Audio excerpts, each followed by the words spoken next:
कि एमआईएम के कारपोरेटर्स ने जमीन एमआईएम का जो है ना, अभी तक कोई संकेत नहीं आया है कि भाई पुराने नगर सेवक जो है उनको प्रावधान मिला बोल। मैं वही बताना चाह रहा हूँ कि सबने बिल्कुल इखलास के साथ और खाकसारी के साथ काम किया है, और हमको हमारे कायदीन पे भी ये एतमाद है कि जिसने काम किया है, जो अवाम के अंदर बहुत ही पॉपुलर है, फेमस है, जो हरदिल अजीज़ है, ऐसे लोगों को यकीनन तरजीह देंगे। क्यों उनको ना टिकट काटेंगे? ऐसा नहीं हो सकता। कहीं ना कहीं जो है ना, पुराने जो नगर सेवक है उनकी भी धड़कनें जो है बढ़ी हुई है। ऐसा उनको भी लग रहा है कि हमारा टिकट कट सकता है या ऐसा असमंजस में। तो ये कहाँ तक सही है? उन्होंने सब्र तहमुल का राजनीति क्या है आपकी? नहीं, रणनीति नहीं है, आखिर लग रही है कि भाई ठीक है, आप बेहतर लग रहे हो तो आपसे बेहतर कोई और भी दिख रहा है, उससे बेहतर कोई और। लेकिन मजलिस यही तय करेगी कि भाई ठीक है कि पार्टी को रिजल्ट कौन ला सकता, पार्टी की उम्मीदों पे कौन खरा उतर सकता, और आगे ईमानदारी और वफादारी से पार्टी के साथ कौन रह सकता। हमारा दिखाई। अभी आपको क्या लगता है कि महापौर कौन बनेगा, कौन से पार्टी का? एक बात तो तय है कि सिंगल लार्जेस्ट पार्टी अगर शहर औरंगाबाद के अंदर कोई रहेंगे तो मजलिस Ittehadul Muslimeen, single largest party. क्यों ऐसे क्यों लगता? वजह इसकी ये है कि बात वही आती है ना कि हमने जमीन पर उतर के काम किया है, कारपोरेटर ने जमीन पर उतर के काम किया है। वही बात वही पे आ गई। हाँ। आपके कारपोरेटर ने जमीन पे उतर काम किया, लेकिन उसको प्रावधान नहीं मिला अभी तक। ऐसा कौन?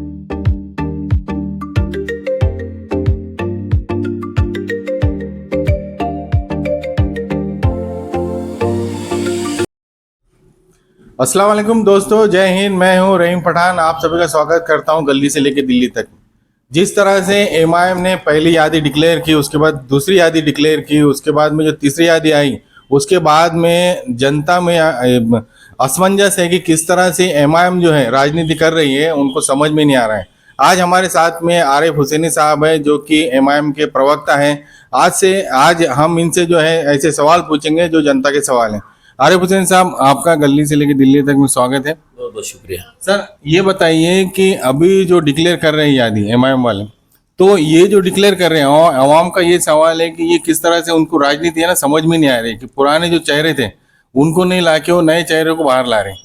नहीं, इसमें नए चेहरे कौन से दिखाई देंगे आपको? ये तो पार्टी के अंदर जो लोग मुखलिस है, जो वाकई में पार्टी के काम करते हैं, एमआईएम पार्टी के अंदर जो शुरू से काम कर रहे हैं, ऐसे लोगों के नाम सामने आए हैं। और जो 2 लिस्टें शाये की गई है, उसके बाद में दरअसल बात ऐसी है कि एमआईएम पार्टी के अंदर मजलिस के अंदर रसाकशी बहुत है और मुतमन्नी बहुत लोग हैं। हर कोई चाह रहा है कि बस मैं इलेक्शन लड़ूं, टिकट हासिल कर लूं, तो उसके अंदर थोड़ा सा ये वक्त लग रहा है और इसकी कोई वजह नहीं दूसरी। लेकिन पिछले जो नगर सेवक हैं उनको क्यों प्रावधान नहीं दिए गए? नए नए चेहरे क्यों प्रावधान दिए गए? नहीं, अभी तो देखिए इब्तिदाई यानी कि इब्तिदा की लिस्ट आई है, अभी यानी कि 10 से 12 ही लोगों के नाम हैं, और सीटें तो हम कम से कम 70 के ऊपर लड़ाने वाले हैं, तो अभी सबके नाम आने वाले हैं। और आज मेरे को ऐसा लगता है शाम तक कुछ इम्कान है और कल तक तो पूरा फाइनल हो जाएगा इसमें। नहीं, लेकिन ऐसा भी है, जनता में जो है अलग अलग जगह से ये भी रुझान आ रहा है कि जैसे कि जफर बिल्डर है या फिरोज खान साहब है, ऐसे जो पुराने जो नगर सेवक हैं उनके नाम जाहिर क्यों नहीं कर रहे? क्या ऐसी राजनीति है जो कि ये चल रही है? नहीं, देखिए, तमाम कारपोरेटर्स के इंटरव्यू लिए गए और तमाम कारपोरेटर्स के जो है तो सब डाटा मौजूद है कि किसने कितना काम किया है, कौन पार्टी के लिए लॉयल है, कौन पार्टी के लिए मुखलिस है।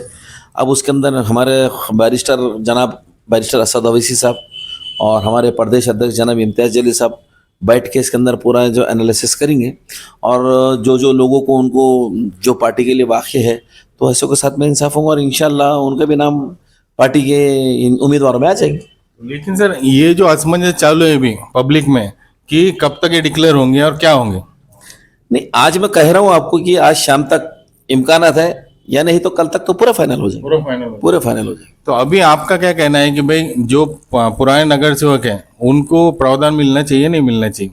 नहीं, देखिए, हम इससे पहले भी कह चुके कई इंटरव्यूज के अंदर, हम आज भी कह रहे हैं कि एमआईएम के कारपोरेटर्स ने जमीन एमआईएम का जो है ना, अभी तक कोई संकेत नहीं आया है कि भाई पुराने नगर सेवक जो है उनको प्रावधान मिला बोल के। मैं वही बताना चाह रहा हूँ कि सबने बिल्कुल इखलास के साथ और खाकसारी के साथ काम किया है, और हमको हमारे कायदीन पे भी ये एतमाद है कि जिसने काम किया है, जो अवाम के अंदर बहुत ही पॉपुलर है, फेमस है, जो हरदिल अजीज़ है, ऐसे लोगों को यकीनन तरजीह देंगे। क्यों उनको ना टिकट काटेंगे? ऐसा नहीं हो सकता। कहीं ना कहीं जो है ना, पुराने जो नगर सेवक हैं उनकी भी धड़कनें जो है बढ़ी हुई है। ऐसा उनको भी लग रहा है कि हमारा टिकट कट सकता है या ऐसा असमंजस में, तो ये कहाँ तक सही है? उन्होंने सब्र तहमुल का मुझे राजनीति क्या है आपकी? नहीं, रणनीति नहीं है कि असल में दरअसल बात क्या है कि एक एक प्रभाग से 30-30, 40-40 लोगों ने इंटरव्यूज दिए हुए। अब उसके अंदर में सारी चीज़ों को देखना है, हर उम्र पर हर पहलू को देख के ही टिकट तय किए जाएंगे।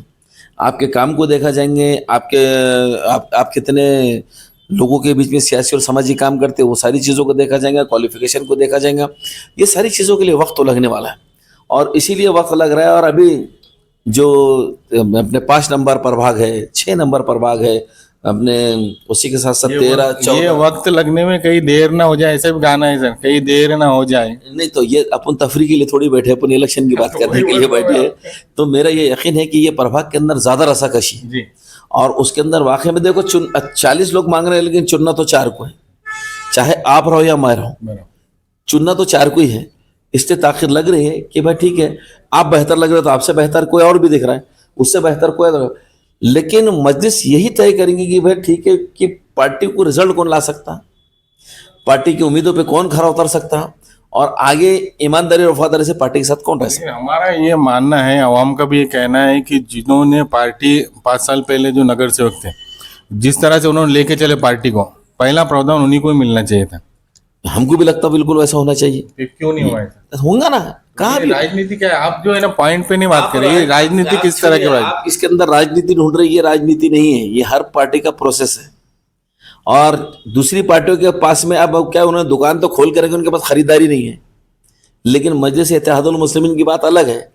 तो हमारा ये यकीन है कि आप जो पुराने कारपोरेटर्स की बात कर रहे हैं और वाकई में जिन्होंने काम करके लोगों के दिलों में जगह बनाई है, उनको मेरा पूरा यकीन है कि उनको बराबर मौका दिया जाएगा और वो लोग आप उम्मीदवारों की फहरिस्त में आपको दिखाई देंगे। अभी आपको क्या लगता है कि महापौर कौन बनेगा, कौन से पार्टी का बनेगा? एक बात तो तय है कि सिंगल लार्जेस्ट पार्टी अगर शहर औरंगाबाद के अंदर कोई रहेंगे तो मजलिस इत्तेहादुल मुस्लिमीन रहेंगे, सिंगल लार्जेस्ट पार्टी। क्यों, ऐसे क्यों लगता आपको? वजह इसकी ये है कि बात वही आती है ना कि हमने जमीन पे उतर के काम किया है, कारपोरेटर ने जमीन पे उतर के काम किया है। वही बात वही पे आ गई कि हाँ। आपके कारपोरेटर ने जमीन पे उतर काम किया, लेकिन उसको प्रावधान नहीं मिला अभी तक। ऐसा कौन सा इंटरव्यूज है हमारा और ऐसी कौन सा प्रोग्राम रहा जिसके अंदर हमारे कायदीन ने इस बात को नहीं माना और कारपोरेटर ने इस बात को नहीं माना और सब ने माना। तो यही वजह है कि जिसके ऊपर लोगों के दिलों में एतमाद और यकीन बैठा हुआ है और लोग मजलिस इत्तेहादुल मुस्लिमीन के साथ ही रहेंगे, इसलिए सिंगल लार्जेस्ट। बात तो वही घूम फिर कर आ रही है कि जिस तरह से आपने 5 साल तक काम किया आपके कारपोरेटर में, उनका कोई भी अभी जो नाम जो है ना उजागर नहीं हुआ। तो आप जैसा बोल रहे काम किया, लेकिन इनका जो उजागर हुआ, तो ये कहाँ तक सही है? आप उम्मीद मेरे से रख रहे हैं कि मैं नाम उजागर कर दूं, वो इख्तियारात मेरे नहीं है। लेकिन मैं आपको कह चुका हूं कि यकीनन जो बिल्कुल मियार पे उतरे हुए हैं, ऐसे लोगों को मौका दिया, सबको इंसाफ मिलेगा। इंसाफ तो यकीनन मिलेगा। नगर सेवक है पुराने, जो माजी नगर सेवक है, अभी तक एक का भी नाम डिक्लेयर नहीं हुआ, क्या बात है? बात वही बोल रहा ना कि फहरिस्त ही कितनी, 10 से 12 लोगों के तो नाम अभी डिक्लेयर हुए हैं। अभी हर जुमरे के अंदर, हर जावे के अंदर कौन बेहतरीन लड़ सकता है, अभी ठीक है। अब देखो 10 किस्म के इसके अंदर इंटरव्यूज है कि भाई अगर आप बहुत हाईली क्वालिफाइड है और मैं कम है, फिर कई ख्वातीन के जुमरे हैं, फिर कई रिजर्व है, ये सारी चीज़ों को देखना पड़ेगा और उस हिसाब से तय किया जाएगा। लेकिन तमाम कारपोरेटर्स की जैसे अब उम्मीद लगाए बैठे, शहर भी बैठा है, तमाम लोग भी बैठे, आप भी बैठे, हम भी बैठे, तो जो लिस्ट शाये हो जाएंगे इंशाल्लाह उसके अंदर बहुत सारे नाम आपको दिखाई देंगे। कुछ नए चेहरे आ गए और कुछ जो है तो ऐसे कुछ भी चेहरे जो पैराशूट से उतर के आ गए। नहीं, पैराशूट से कौन उतर के है? अभी बहुत सारे कुछ नए नए चेहरे दिख रहे हैं जो अनजान हैं। नहीं, नया चेहरा कोई भी नहीं। आप कौन सा नया चेहरा करें? अब बहुत सारे चेहरे हैं। नहीं, कोई नया चेहरा नहीं है। अच्छा। जब पहली लिस्ट दाखिल हुई तो हाजी शेर खान साहब, उनको उम्मीदवारी दी गई जो मजलिस के साथ रहे। मोहम्मद असरार वो मजलिस के साथ में रहे हमारे पास में। और कुछ 80 वार्ड है, अगर वो बात आप कर रहे होंगे तो 80 वार्ड के अंदर जो अच्छे उम्मीदवार सामने आए हैं, जिनका बहुत दांड का अनुभव है समाज में काम करने का, उनके समाज में काम करने का, तो उन रिजर्व वार्डों के अंदर ठीक है नए उम्मीदवार सामने आए होंगे।